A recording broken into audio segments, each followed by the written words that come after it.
Are you the quantum mechanics? Yes, we are the Quantum Mechanics. We're the paranormal podcast for the believers, the doubters, and everyone in between. And Ben, I'm going to save it till later, but we have one amazing Sherlock Tulpa story. Is it beginning to work properly? This is. We'll save it till the end. Okay. But, you know, when we started this, we did our little scale, and at the top of the scale was a full apparition of Sherlock. When you hear this story, to me, it's a full apparition of Sherlock. Amazing. Based on someone who has been trying to follow our plan of thinking and doing Sherlocky stuff. So we'll come on to it later, so don't go anywhere, because that is it's just amazing. It's an amazing story, so we'll get to it after the episode. The other thing I quickly wanted to mention, and this is probably more a meteorological mystery rather than a paranormal mystery. Oh, yes. I got up in the middle of the night to go and have, a wee, as you do. Go to the loo, as you do. Yeah. And whenever I do that, I come back and I have a little look out the window, see what's going on, see if the stars are out, see what the weather's doing, see if I can spot a UFO. And I did that, and there was a really not a blanket of snow, but a dusting of snow, quite a heavy dusting of snow when I looked out the window, and I thought, really? Oh, that's lovely. I thought to myself, oh, it's really cold, so it'll still be there in the morning. That'll be great to have a look at. And I woke up and I checked my phone, still -1, right? So absolutely, yeah. It was freezing. It's probably around that now. No, nothing. All gone. And I'm like, how does that happen? And you said when you arrived, I asked you a question, didn't I? Because you'd got up to walk your dog or let your dog out. Let the puppy out at about 4, yeah. And I was like, did you see the snow? And you were like, well, no, what are you talking about? So I don't know what went on there. I don't think I imagined it, but it was so weird. You've got a screen memory by Michael Fish. Maybe, yeah. Maybe it's a screen. I'm sure there must be some kind of meteorological explanation. So if anyone out there knows how it can snow and then the temperature remains below freezing and then that snow's gone in the morning, I guess it could have just rained and washed it away. But if you've got an explanation, let me know, because otherwise I'm going, did I just imagine the whole thing? Well, next time, check it for hoof prints. After last year's story. Yeah, definitely. But we're in a snowy place this week. Oh, are we? Good. We are, yeah.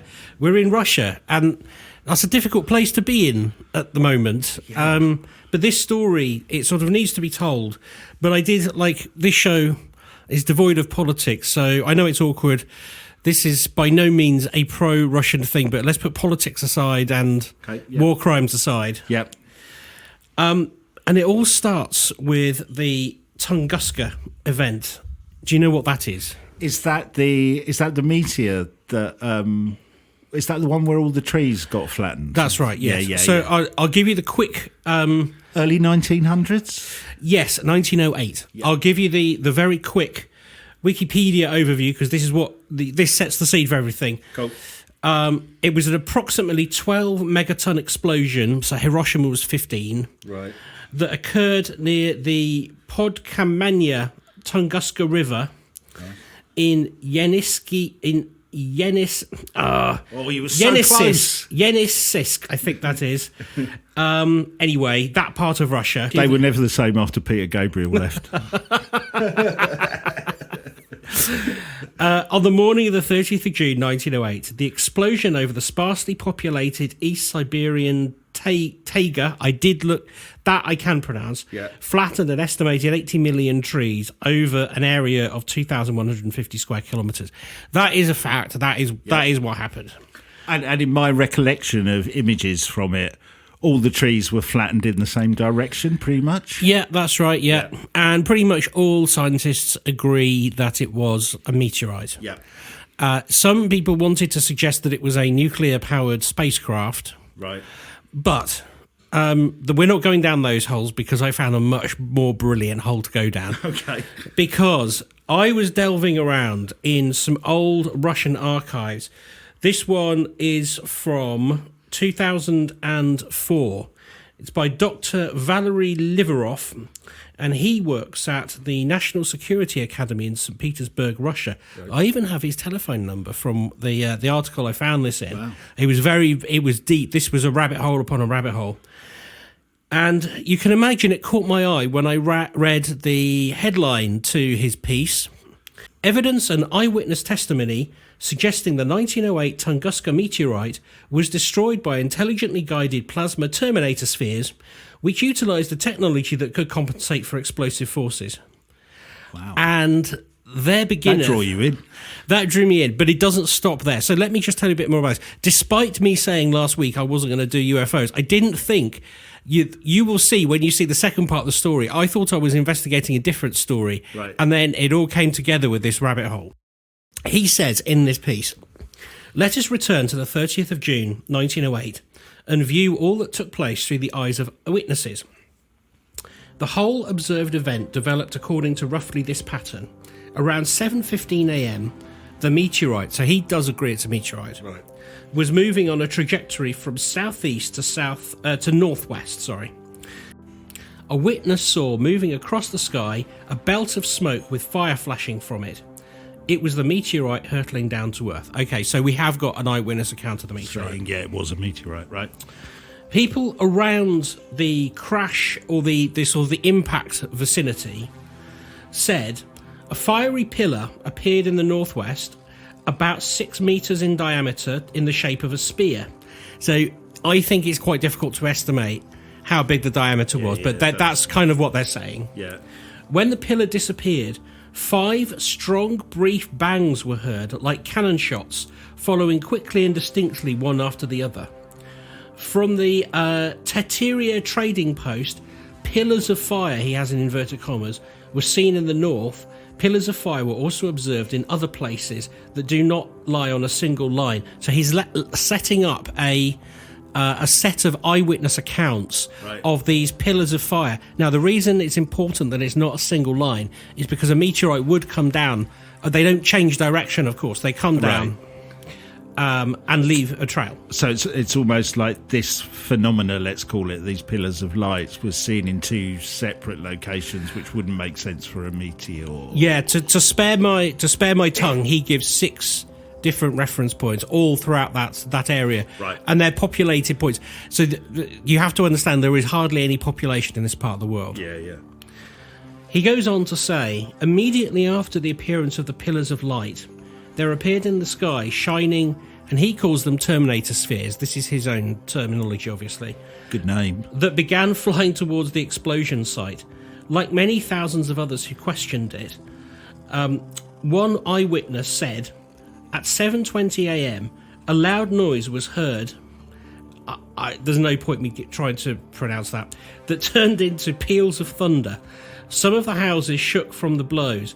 Many of the inhabitants saw that before the thunder crashed, some fiery body, like a log, hurtled rapidly above the ground from the south and the northwest. Immediately after that, there came a crash, and at the place where the fiery body had vanished, fire appeared and then smoke. So it's like he's describing, the closest thing I could think of is like some kind of Patriot missile system. Yes. While you were talking, I was thinking, because often when we hear these kind of stories, you go, that'll be military aircraft or whatever. But 1908, right? Because Wright brothers, 1903. So yeah, okay, there were aircraft, but I mean, wow, okay. I'm particularly impressed by the fact that you immediately turned to some notes there and went, Wright Brothers, 1903. How did you know that? I did have a Google while you were talking. Oh, do you? Oh, right. I haven't got some encyclopedic memory. That was genuinely I could have impressive. pulled it off, couldn't I? You could. Well, he then goes on to describe the interception of the meteorite was accomplished by this terminator striking it from above to reduce its original speed sharply. This released a colossal amount of energy, combined with the energy of the terminator, literally melted the substance of the meteorite. So he's basically saying it's sort of like, it's an interception device. So you may get onto this, but is he saying the purpose of this was to make the meteorite smaller or knock it off course, or a bit of both, maybe? Yeah, to definitely make it smaller. I mean, we can only guess at the reasoning, but he is basically saying this thing would have been a lot worse had it not had this interception. Because on this, I mean, I've heard the meteorite story of this event, and whenever again, through memory, whenever I see a documentary or whatever about it, they always seem to say, oh my God, if this thing would have been bigger or had hit in a different place, the results would have been very much different. This is what he is alluding to, yeah. Right.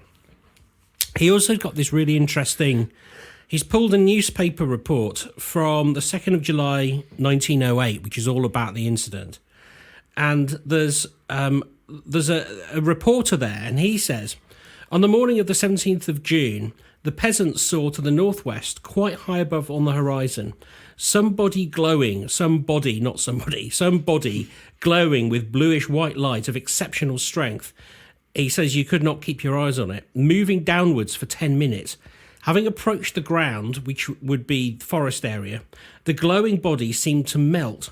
An immense cloud of black smoke formed in its place, and an exceptionally loud noise, not thunder, was heard, as if the sound of falling stones or cannon fire.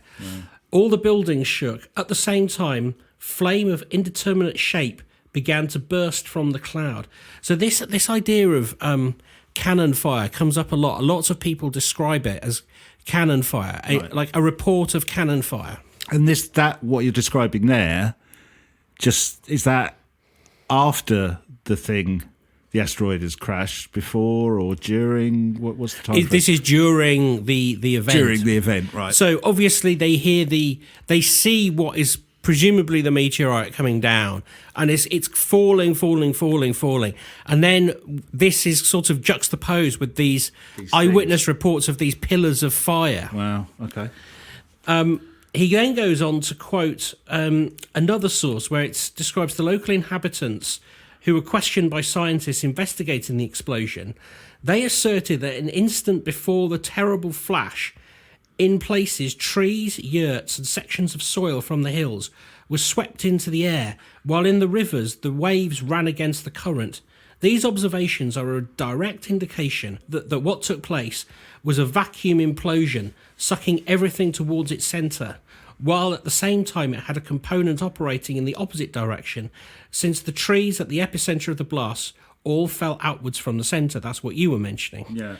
This difference in directions points to the use of a technology for compensating explosive forces. That's what he's saying. So basically, it would have been a lot worse had these things not gone onto it. So the airborne explosion is the reason why a lot of people say they sort of go to the nuclear-powered spaceship theory, because that is how a nuclear bomb works. When it explodes above the air, it sucks. It causes a vacuum and sucks all the air into it. And I'm assuming that's not typical of kind of asteroid or meteor. No. It crashes. No, it wouldn't explode in the air. Well, I read there's a couple of reasons why it could explode in the air.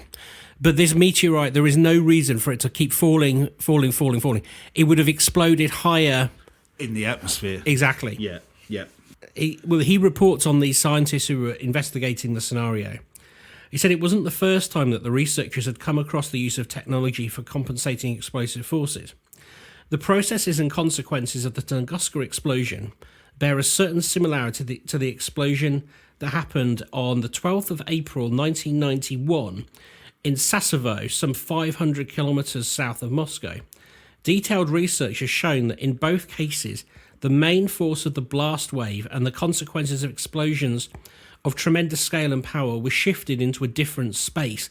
So this is a translation, so it's quite different. It's quite difficult to explain what he's saying. But when he says a different space, he means that they're not the forces aren't all consistent with one single one single ground zero, if you like. Right. And this 1991 incident, has that got a connection with an asteroid or a meteor? It's a meteor. It's another one, right? But it has a connection to the Tunguska. Because of the behaviour that it exhibited, let's say. And then from a completely unrelated area, I've found out how to bring them both together. That's what I'm keeping you hanging on for here. Well, it's funny because as you were saying it, I was, because we'd said earlier, it's what saved lots of people was it was in such a remote area. It seems odd that there would be another one that was like that, only 500 miles away, within 90 years. Yeah, 80 odd years. With similar sightings. With characteristics as well, yeah. He then goes on to postulate that he talks about the electromagnetic fields that UFOs use to distort the structure of space-time. Now, this is something we obviously have heard from Bob Lazar. 3 weeks in a row. Yeah. And he says that's what is used to shift them into different dimensions, and then various characteristic features of the accounts given by Tunguska witnesses match that sort of thing. So some people and animals, he just says, describes that they say they were shifted to different places. In other words, they were transferred in space. So there's this secondary thing going on where people find themselves in a different place. So they're 1 minute, there's some people walking down by the river, then they hear these noises, and the next minute they're like half a mile away. Wow. Okay. And so are animals, and so are tents. Wow. So he's saying that there's another mysterious force at work. The only thing I don't like about that quote is he takes it for granted that we know that that's how UFOs work. Yeah. Which is what I was thinking. Then you know how the UFO the gravity field thing. Geez, keep up. I know. But the other thing from that I was thinking is he saying that is a byproduct? I guess he is. He's saying that's the byproduct of some gravitational propulsion system that moves all these people, tents and rabbits elsewhere, or is he saying that was a deliberate act, or maybe he's not making any conclusion? His conclusion is sort of, he doesn't make a conclusion, but he makes a suggestion, and the suggestion is that he's alluding to there is some sort of ancient Earth defense system here. Okay. So if you remember in Hitchhiker's Guide to the Galaxy, there's something similar to that. If you get too close to a particular planet, it launches missiles at you, but the planet is dead. This is kind of, and he doesn't make a suggestion that it's alien or whatever, but you will hear from a different angle about where it might have come from. Fascinating. But the thing to bear in mind with this is the final. His sort of final statement in this section is that the fragments are scattered in different directions, so you don't find a single piece. You don't find a single crash location. They're spread all over, and this is because there's all these little micro epicenters because the parts of the meteorite are being blown up by these spheres. It's a bit like it's almost the plot of Armageddon, isn't it? Yeah. You got Bruce Willis and Ben Affleck. Let's blow the thing up and break it into little pieces. That's a similar kind of theory. That's true. And he then sort of goes into, again, if it was a single meteorite, you would have one almighty bang and it would go away. And then this is a really interesting quote which does back up what he's saying. Immediately after the terrible bang, accompanied by an earth tremor that caused the buildings to literally shake and give the impression that the building had been delivered a powerful blow, the first blow was followed by a second, equally strong, then a third. In the interval between the first and second, there was an unusual subterranean rumbling, like the sound rails might make if 10 trains were running on them at once. Then, for 5 or 6 minutes, there was something exactly like artillery fire, 50 or 60 bangs at short, almost identical intervals. Gradually, the last bangs grew weak. 1.5, 2 minutes after the end of the continuous firing, 6 more bangs were heard, one after another, resembling distant cannon shots, but distinctly audible and tangible by the shaking of the ground. So he has drawn a diagram which shows that there's 1, 2, 3 impact centers. So this third, more distant one is him saying this is the Terminator spheres going after another segment of the meteorite that's been broken off by the initial volley of the first two rounds of Terminator spheres. So if this, in the way this thing he's describing it, you almost have a first wave that breaks it up, in this case, into a few big pieces, and then a kind of secondary defense mechanism that goes and then breaks those up even further. Yeah. Okay. And then there seems to be some sort of follow-up to all of this, and he speculates that maybe there's a clean-up operation, maybe because there's a fear of some sort of contamination coming from outer space, arriving on this meteorite. Right. He says that the witnesses reported observing Terminators flying above the crash site until the evening of 30th of June. That's a long distance. These Terminator spheres, or he calls them secondary spheres, have been interpreted by researchers and were seen by half of all the observers, and interpreted by researchers as either UFOs or hallucinations. But he said half of the people have seen it. And so there's something mechanical flying around. Is there any kind of numbers on how many people that is? Good point. No, not in this article. Right. So it could be could be 1 out of 2. Yes, yeah. It could be. It could be. Yeah. But I thought that was really, really interesting. Well, you can see, the narrative building, can't you? Because that makes sense. It's like you said, like a clean-up operation, or really fascinating. Now, this is important to note. We are now deep in the Valley of Death. That is what it's called in this area. Okay, I'll get my head in the game. Because the Valley of Death is going to come up in a bit. And he describes then, in a secondary article, how numerous soil samples were taken at different distances from the destruction. And each one of them had magnetite sphericals containing up to 10% nickel. And he says that supports the idea that they came from space. Right. Besides magnetite, silicate spheres have been found, and they range in the size of between 4 and 400 microns.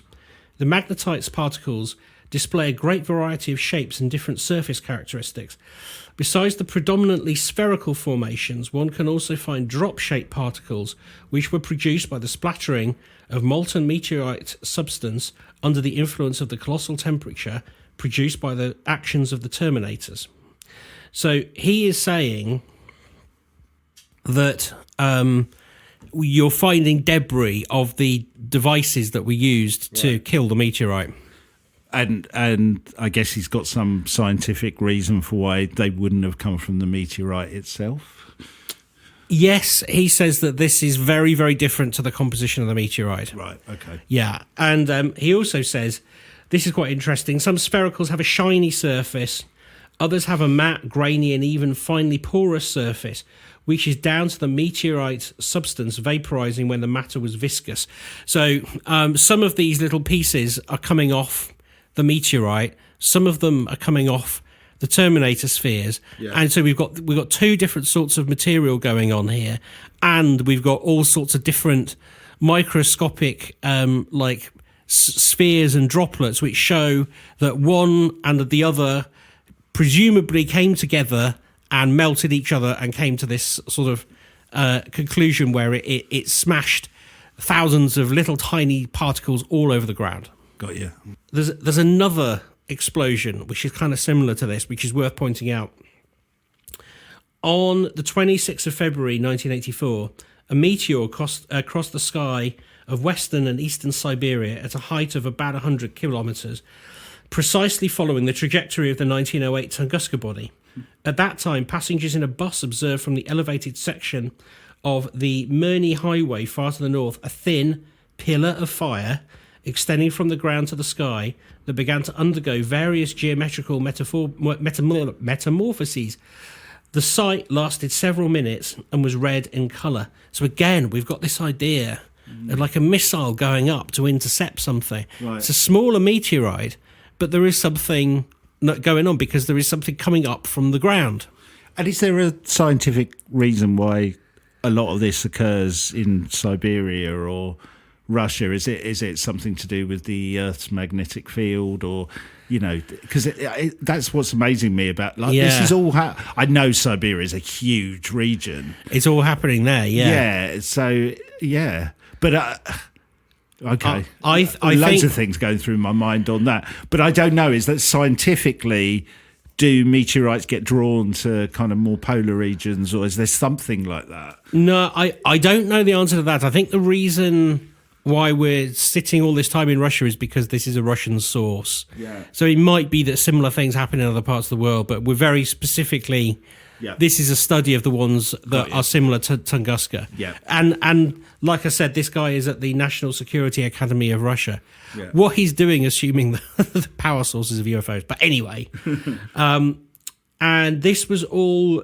I should point out that this was all evidence that was presented. So this is kind of his notes. They were presented at the 2004 Nexus conference in Amsterdam. And where he gave basically a whole talk on, he's sort of saying like this Tunguska incident wasn't natural and providing all the evidence. You sure they hadn't been out in Amsterdam, sampling some of the local wares before they did the conference? Yeah, she was very, very good. No, I mean, so he did all of the study in Russia, then got really excited and went to Amsterdam. It's just been a big old excuse for him to get a jolly to Amsterdam, isn't it? But actually, it could have been. I mean, 2004 in Russia is a very different place than 2004 in Russia now. Yeah. So there was a lot of collaboration between international scientists on this. And I think it was considered something of a fringe theory. But there's a second part to the story that you need to know, which makes it more interesting. All of this episode started with me investigating a family that went missing in the Siberian wilderness before the Second World War. Okay. And the efforts, so nobody knew they were there. And I thought that was an interesting story. And then I found this man's personal account where he goes out, but he's not looking for a family. He's looking for the cauldrons of Death Valley. Right. So let me tell you, this is a first-hand account. The Cauldrons of Death Valley. That makes no sense to you whatsoever yet. No, it will do. Sounds like a good band, though. Mirny is a town in the Republic of Sakha Yukashia. Yep.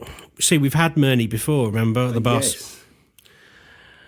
Yes. There is, in the basin of the Vilyu River, Russia has its own Death Valley. That's where we've just been. Mm-hmm. In the late 19th century, Russian explorer Richard Mack recorded strange tales by locals about paranormal activity in this place. One of the local rivers, which is called Olgudak, which means a place with cauldrons. Another stream is called Algae Timirint, a big cauldron sink. Locals told Mack that giant pots are buried deep in the earth, with edges as sharp as razors and made of red metal. Some partly stuck out of the ground, and those who spent a night under them woke up feeling ill, weak, and with an aching head. In the 19th century, locals even said that they encountered giant people who were one-eyed and clad in metal, sleeping underneath the cauldrons. Wow. So I think, okay, this is the story I'm going after. I'm not surprised you got drawn into that rabbit hole. Modern answers to the mystery revolve around the volcanic activity pushing up gases from the ground, which caused the local nausea, paranoia, and hallucinations. And so, yeah, that's fine. The author also points out that there's more than 100,000 square kilometres of this particular region, and most are completely uninhabited. It's a thick forest. It's got uprooted trees, sprawling swamps, and swarms of mosquitoes. Many who happen to wander into these territories have long discovered odd houses shaped like hemispheres protruding from perpetually frozen ground. The formations were smooth, opening at the top, widening stairwell leading to a circular gallery with numerous metal rooms. Despite outdoor temperatures of 40 below, it was pleasantly warm inside. So these aren't just cauldrons. These are houses, basically. Yeah, like habitats, yeah. Although the brochure description wouldn't make me want to book. No, exactly, no. So this the mosquitoes are sticking in my head.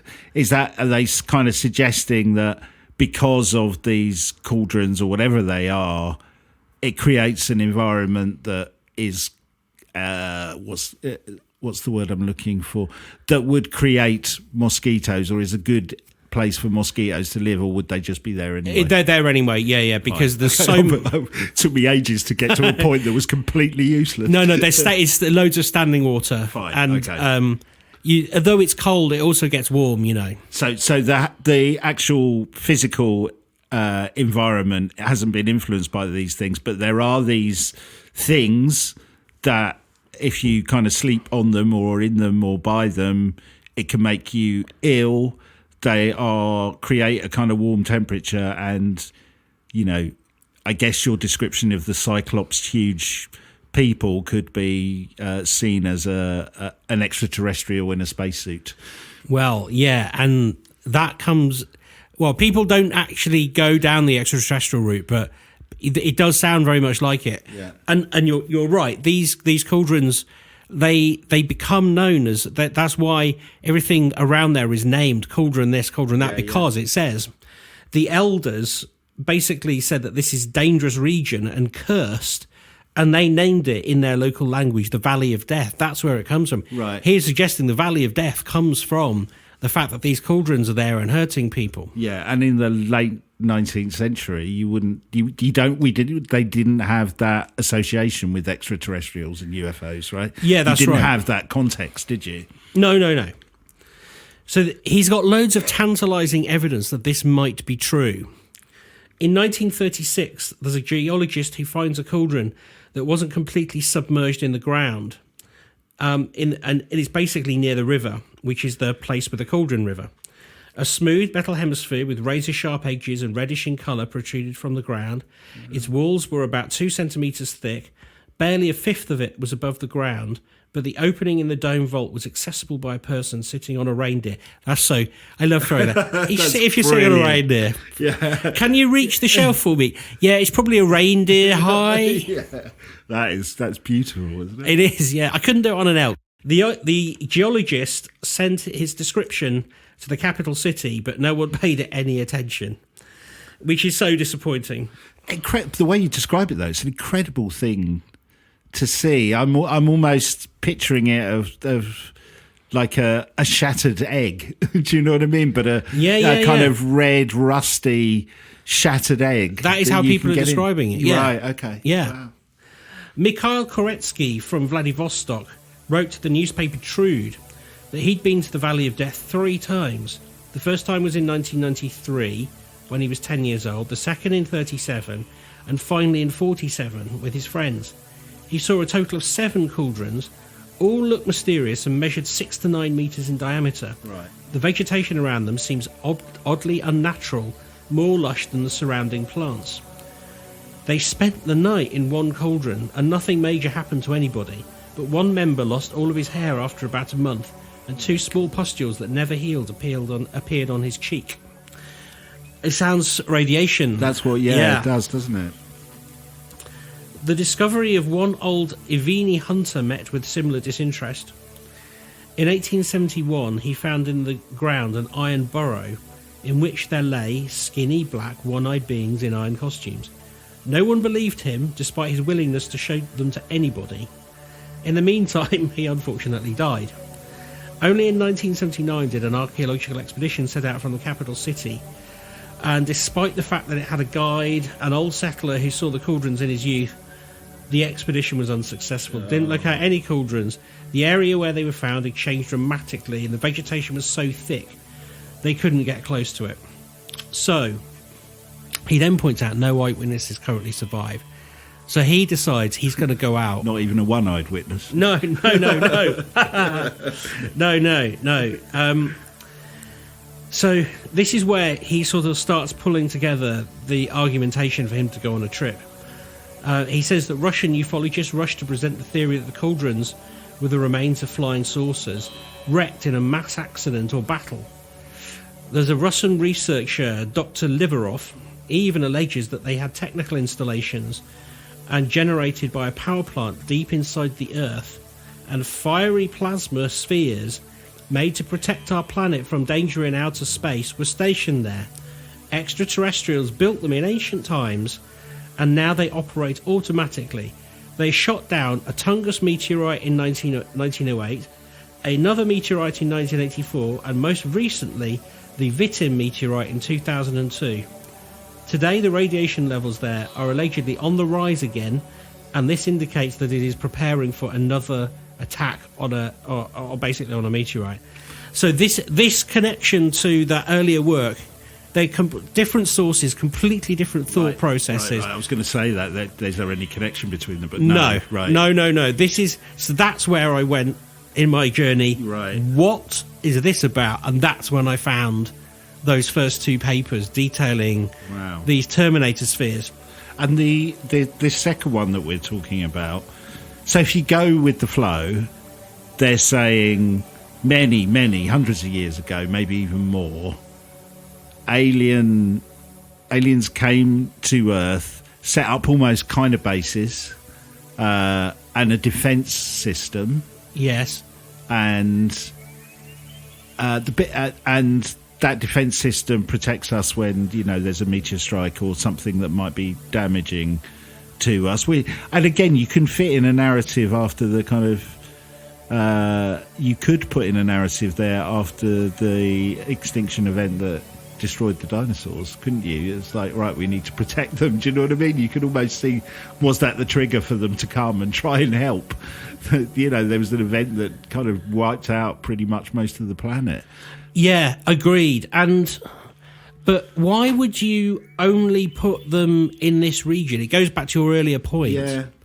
Well, the other thing I was going to ask is the implication of the way it's written that they came, they set this thing up, and then they went? Or are they saying that the aliens are still here? Well, this guy in the 70s said they're still there. You could see them. Right. But nobody believed him. Yeah.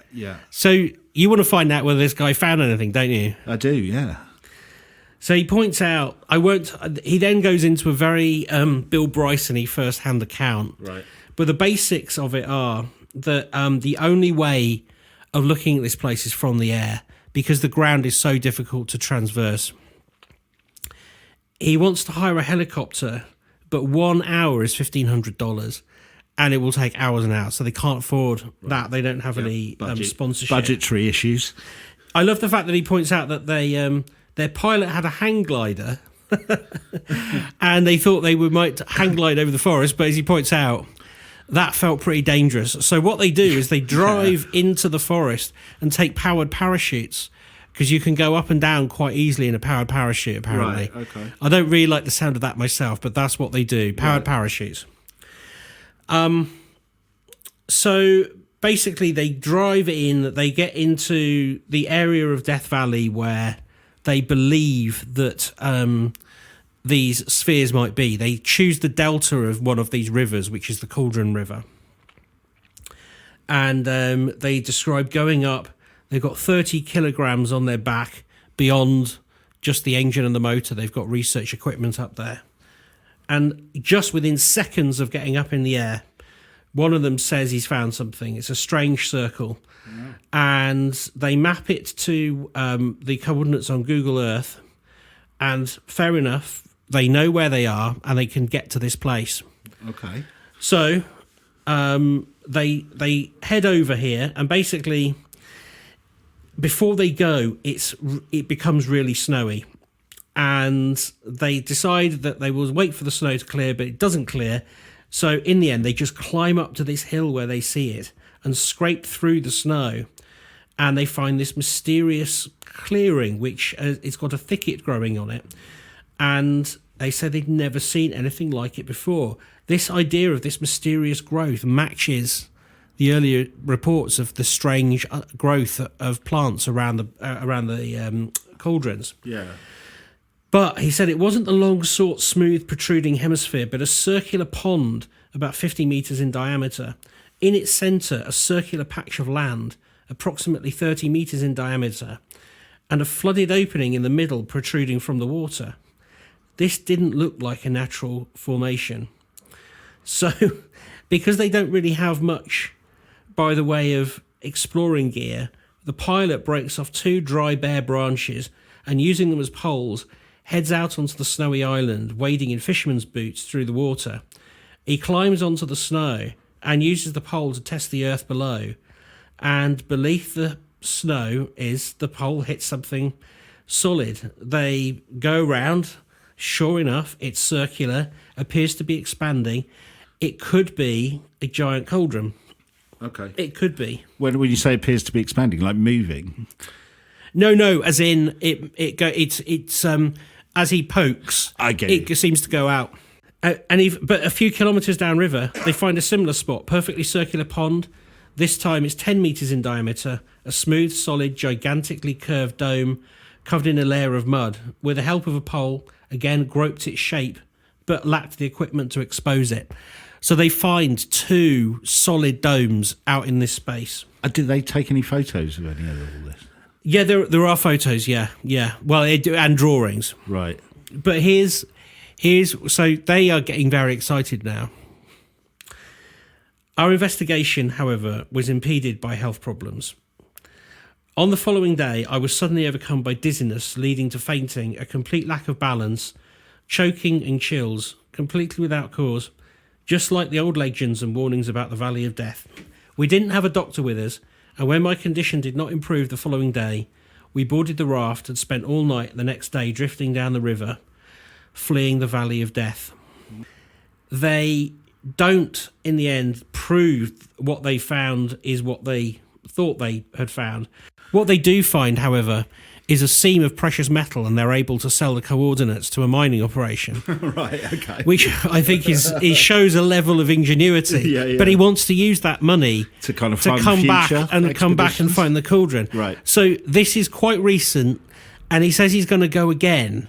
Wow. But there is inconclusive but compelling evidence that they sat or stood on 2 of these domes, which had been described in the 70s as sinking into the ground. Wow. So this would make some sense. Yeah, that would make sense. And I was thinking, actually, while this was running, we said when you just kick this bit off, why Siberia? Why this area? But, maybe we answered our question quite early on, because that was the amazing thing of the meteor strike, wasn't it? Because it's so vast and unpopulated that, I don't know how many people were killed in the 1908 incident, maybe none. But, it could have been a complete disaster. Actually, if you go with the story, it would be a good place to set up if you were the aliens, because you wouldn't get discovered so easily, and it's a vast area for somebody to cover and find you. Absolutely. Who were they and what do they want? Yeah. And is this just an old legend? Well, just before we go anywhere else with it, I wanted to say I found another contemporary report from 1936, so contemporary to 1936. There's a merchant who is trading the route. So Death Valley used to be part of a nomadic route, which was used for trading between 2 remote areas. And when the merchant and his granddaughter decided to move to the area, the old man was told about this legend. So the place that he decides he wants to set up home, the locals tell him it's called Iron House. And one of the locals take him to a small, slightly flattened reddish arch beyond a spiral passageway, and it turns into a number of metal chambers in which they spent most of the night.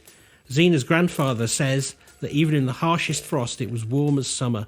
So this is a contemporary 1936 account from a tradesman. Wow. I like that. Yeah, that's amazing. Is this the place that's about 500 miles away from the 1908 incident? Is that? I'm just trying to get in geography terms. It is. Yes. Yeah. Yes. So, and in relative terms, that's quite close, isn't it? It's very close. Oh yes, it's very close. Wow. Now, I just I started looking around to see if what I could do to back up this, because we like to have a scientific sort of thing. The first thing I did was I wonder how old not British cauldrons, how old cauldrons, like normal cooking pots, could be. Yeah.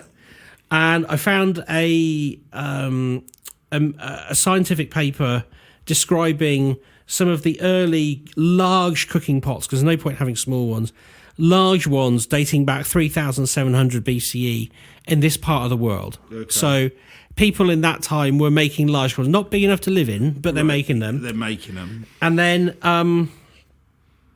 whilst I was researching that, I found from a news source very, very recently a Russian TV crew flying over the Siberian tundra this summer. So that is not this summer, I think it's 2 summers ago. Spotted a massive crater 100 feet deep, 20 meters wide, striking in its size, symmetry, and scale. Scientists are not sure how the huge hole, which is at least the 9th spotted in the region since 2013, formed. Initial theories floated that the first crater was discovered near an oil and gas field, and it was related to like methane gas. Well, like a natural explosion or something. Yes, yeah. But locals say it is related to UFO landings and the collapse of a secret underground military facility that they say is ancient. Now, this is, again, a modern thing, but this is from a local eyewitness talking to a modern news crew. So it's still coming up. And like, there's, just to show you, there's a picture of the what they're looking at. Right. Okay. Yeah. Isn't that weird? Yeah. Solid lines, like it's been deliberately blown out. It's a bit like a limpet shell with the kind of hole and what, but it looks perfectly round, doesn't it? It's perfectly round, and it's got lifting up, and lifting up. Going yes, down. yes, as if it's come from up. below. Yeah, Yes, absolutely. Yeah. So obviously you start thinking, well, is that the launch site of some kind of ancient protection system? Yeah. That's where the orbs come out, whatever they were called. The Terminator spheres. How did I get that wrong? It's such a good name. The orbs. The Terminator spheres, of course. The Terminator spheres are very good. So basically, the Tunguska, I'd never heard it sort of talked about in this way. No. It could have been defended by ancient beings who built a defense system.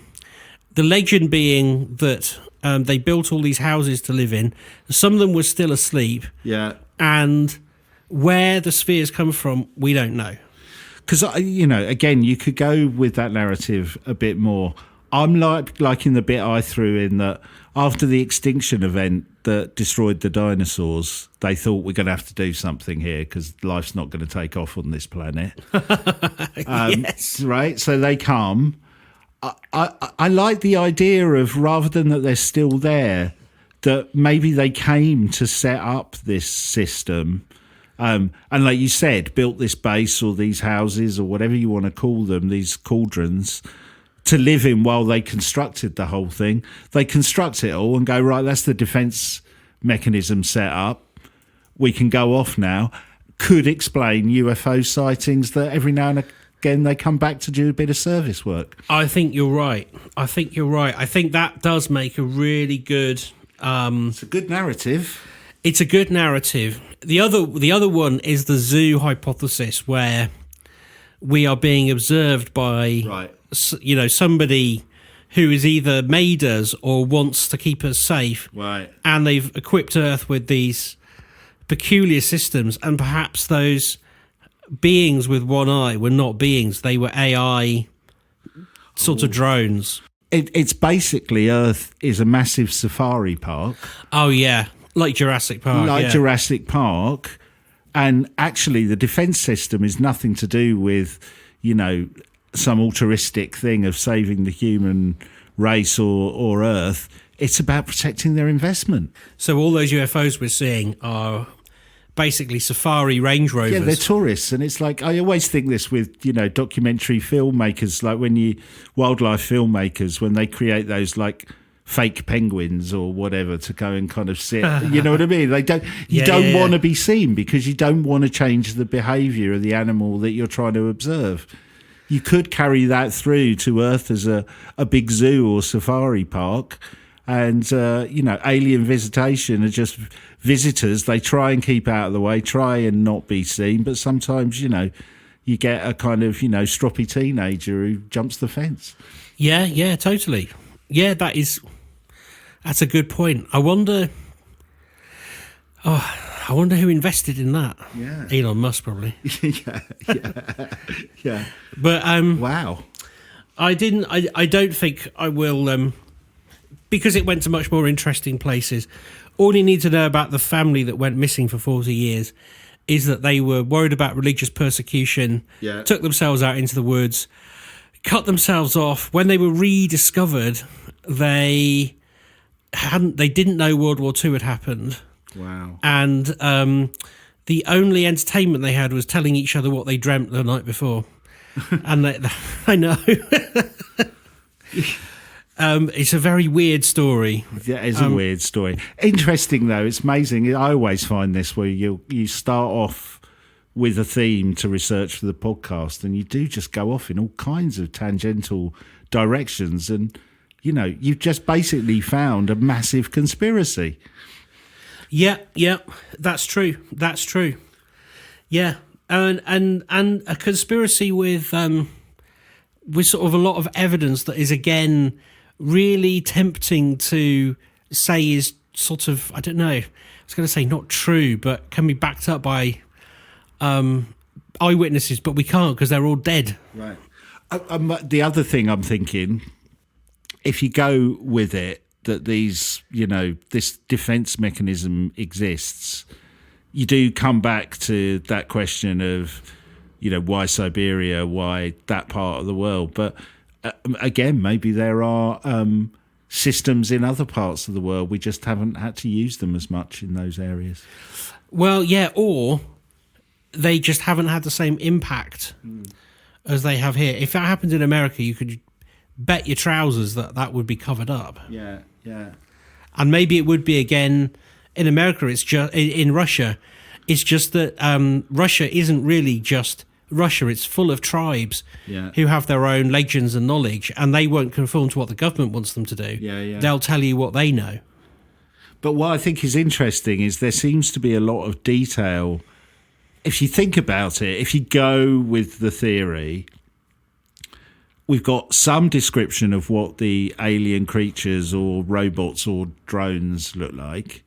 You've got a description of possibly what a base or living conditions would look like, at least in terms of style, your cauldrons.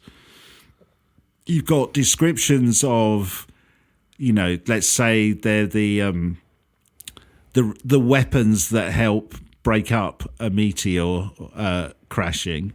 You know what they look like. You know what effect they have. There's this kind of displacement of people and objects.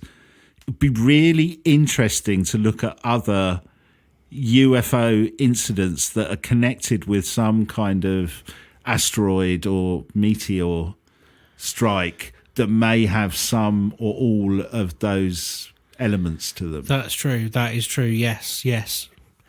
Okay, I'll do a follow-up. Yeah, I don't know how if there is anything. That. Yeah, it'll be interesting to know, because that's what fascinates me, and it fascinates me when we talk about a lot of these subjects, because it's easy to go sceptical and go, yeah, it's just, somebody putting 2 and 2 together and getting 15. But we've covered stories, and again the same things come up, the same smells, the same visual effects, the same colours, the same shapes. And you go, and that's the stuff that makes you go, I get that somebody might create a fantasy or misinterpret something. And usually the out for that is, well, it's probably secret military technology. Yeah. But, in 1908, I don't think it's secret military technology. No, it's not. Yeah, so there's something there. I mean, it could be a breakaway civilization. Yeah. It could be. But it's so compelling that these cauldrons could be there and we could go in them. I mean, you bet your bottom dollar if you found them, you'd Airbnb them, and someone would Airbnb them. Yeah, although not if they're radioactive. I don't know. I've stayed in some pretty shonky Airbnbs. Yeah, 1 star. My hair fell out. That's fascinating, though, and it seems, I think you've hit upon a thread that I've not heard before. And it's interesting that that's come together from different sources. That was what that makes it work, right? Yeah. Fascinating. I think more to be done on that. I think keep digging. I will keep digging. Keep digging down your Arctic rabbit hole. Oh, I love Arctic rabbits. Yeah, they're quite cute. Arctic hares, isn't it? Yeah. Did you know that ermine is the winter coat of the weasel. Oh. I know. I found that out the other day. I always wondered what an ermine was. That's what it is. They use fake ones now in the House of Lords. Yes, don't they do. Yes, Good. yes, Thank yes. God for that. There are still some real weasels in the comments there. Hey! So we've been quite chilly the last couple of weeks, haven't we, on the pod? We've done Antarctica and now we've done Siberia. And very UFO-y too. Yeah, maybe that's where my my hallucination of a snow-covered ground came this morning. Yeah. Well, I watch out for being taken is all I'm saying. Yeah, no, definitely. Or maybe what I saw this morning was a tulpa. Are you ready for a segue? bit? Yeah. Well, get the violin out. Hold on. Well, I think you're going to have to play today. Hold on. Let me just hand it over to you. Hang on then. Have you been practicing more? I've certainly been not this, but away in a manger I can do. Yeah. Well, let's not do that. Okay. Let's do this one then. All right. Give us a few bars to get us going.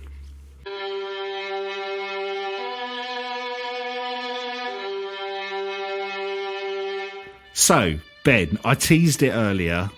I think you've had a quick read through this as well. This is absolutely amazing.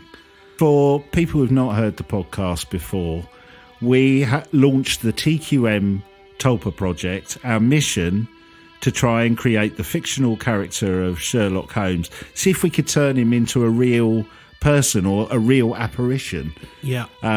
So originally we asked people to just think about Sherlock for a few minutes a day and then see if stuff came up. And we created a whole scale. I think there's 4 things on the scale, but I can't remember what they are off the top of my head.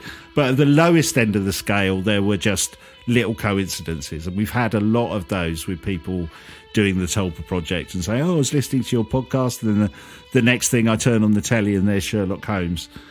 At the high end of the scale, we were like, could we create a real Tulpa, a real life visual sighting, physical sighting of Sherlock Holmes? Yes, that's the dream. We've had a kind of ghostly one, which felt a bit dreamlike rather than what I would say solidly in the first bit of the Tulpa scale. But I think we've got a grade A Tulpa sighting of Sherlock. Oh, tell us all. So we received a message from Faye. I'll just read it to you because it's amazing. She said, "Hi, I have some Sherlock news. To be honest, I'm a little shaken up by this incident. I've been listening to Sherlock-related podcasts while I'm at work, so minimal attention paid to the podcast." Basically, she's been doing what we've been asked. Do some Sherlock-y type stuff. So she's been listening to Sherlock podcasts.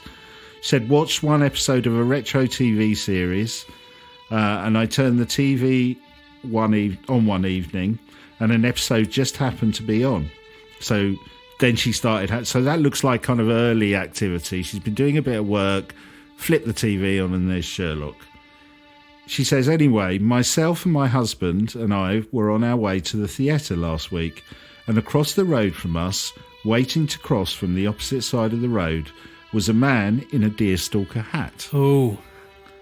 And all the same clothes that Sherlock would wear. Oh, my God. So proper, looking like Sherlock. Right. She said there was something off about him, too thin and scruffy looking. Long greasy hair poked out from underneath the deerstalker hat. I said to my husband that the guy opposite us must be going to a fancy dress party. The look was that good. But my husband couldn't see him. No, that's what... Oh, my God. When the lights went green, both sides started to cross the road, and so did Sherlock. Until he didn't. I broke my look away for a split second, and he was no longer on the crossing coming towards me. Oh, no way. Wow. I looked behind me, nothing. I mentioned it to my husband again, who simply shrugged it off as inconsequential. Wow. She said, when I got home, I started to research the Buddhist understanding of tulpas, and it really shook me up, as apparently thought forms can look a bit dishevelled and wasted from their ideal imagined version. I've heard this. She said, I know this sounds crazy. I don't know what to say. It doesn't sound crazy. No. It sounds brilliant. Said, hope you're both well and life is treating you well. That is a proper Wow, to me. I definitely have got shivers down my spine now. That's incredible. That is incredible, isn't it? That's what I was hoping for, but never imagined we would get it so, not so quickly, but in such a well sort of observed moment, if you see what I mean. Yeah, so not just a deerstalker, full-on Sherlock outfit.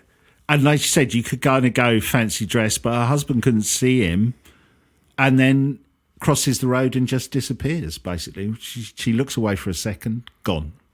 Extraordinary. That absolutely definition of a extraordinary. tulpa, right? Absolute definition of a tulpa. And I'm really glad, because I think we said this when we first started it, we picked Sherlock because there's nothing menacing or evil about him. So, you know, nothing to fear in that sense. So that is an amazing sighting. I feel like it's the pinnacle of our tulpa project so far. It really is. I mean, I wonder if he'll come back to her again, because that is also a sort of a sign of tulpas. They do revisit. Yeah. Okay. Well, interesting. Well, I think it's down to her of how she feels about it. If she's feeling a bit freaked out, probably best not to continue doing the Sherlocky stuff. So, you know, she might want to quit there and say, I've done my bit for the Tulpa project, I'm bowing out. But if she wants to kind of experience more, maybe. Or maybe do what we've been suggesting, try and engage Sherlock in solving a mystery for you or finding a lost item or something totally, like that. Yeah. Yeah, I wonder if... Yes, because the tulpas do come with characteristics like that. Yeah, maybe leave a note out for him. Yeah. Thank you, Faith, for sharing that. Thank you so much. That's incredible. Absolutely amazing. And we really appreciate you taking the time to tell us about it. And hopefully you're not feeling shaken or weird about it. But yeah, well done. Absolutely incredible. A round of applause from me. And both of us.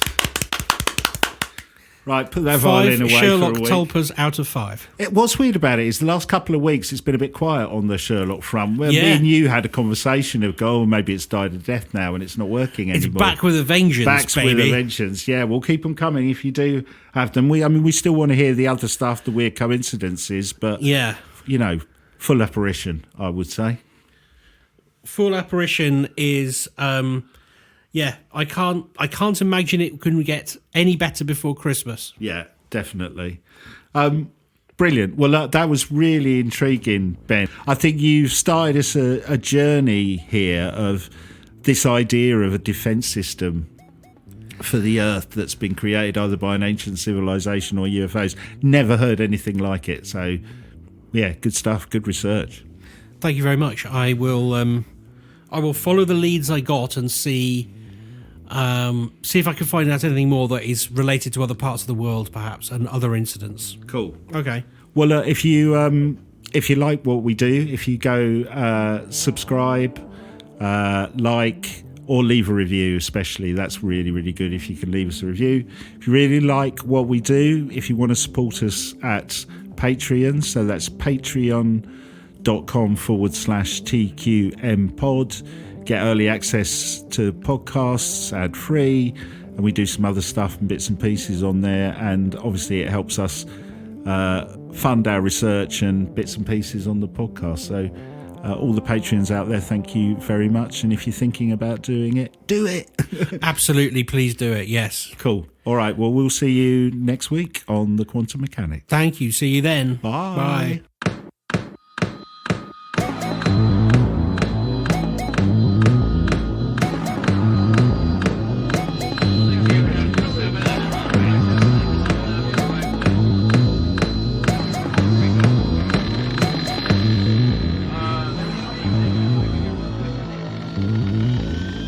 Are you the quantum mechanics?